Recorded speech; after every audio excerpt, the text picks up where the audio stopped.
And time now for a look through the international headlines for following this Tuesday. For that, we turn to our Eunice Kim standing by at the NewsCenter.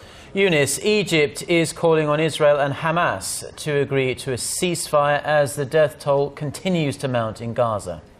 That's right, Mark, and that toll now exceeding 185 Palestinians dead in the week-long conflict. This ceasefire proposal submitted by Egypt is the most thought-out plan yet, suggested by outside mediators. Our Kim Hyun-bin has the details. Egypt has proposed a ceasefire between Israel and Gaza that will take effect Tuesday morning, local time. In its proposal, Cairo's foreign ministry is calling on Israel and Palestinians in Gaza to de-escalate their conflict by 9 a.m. local time, after which a full ceasefire will go into effect within 12 hours. This will then be followed by negotiations in Cairo within 48 hours. According to reports, the proposal says Israel should end all hostilities in Gaza from the land, air, and sea, and refrain from launching a ground offensive that targets civilians. Hamas would have to stop firing rockets into Israel.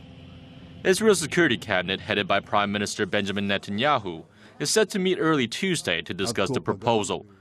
U.S. Secretary of State John Kerry may also travel to Cairo Tuesday for talks with Egypt's president.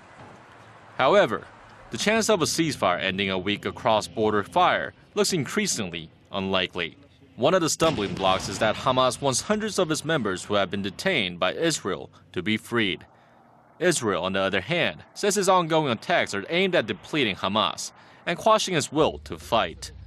Palestinian militants have resumed rocket attacks on Israel, and despite international pressure for a ceasefire, Israel continues to pound Gaza from the air and sea. Rocket fire from Gaza have been regularly intercepted, and only half a dozen Israelis have been injured. A health official in Gaza says around 180 Palestinians, mostly civilians, have been killed and nearly 1,400 injured since Israel started airstrikes last week. Kim Hyun-bin, Arirang News.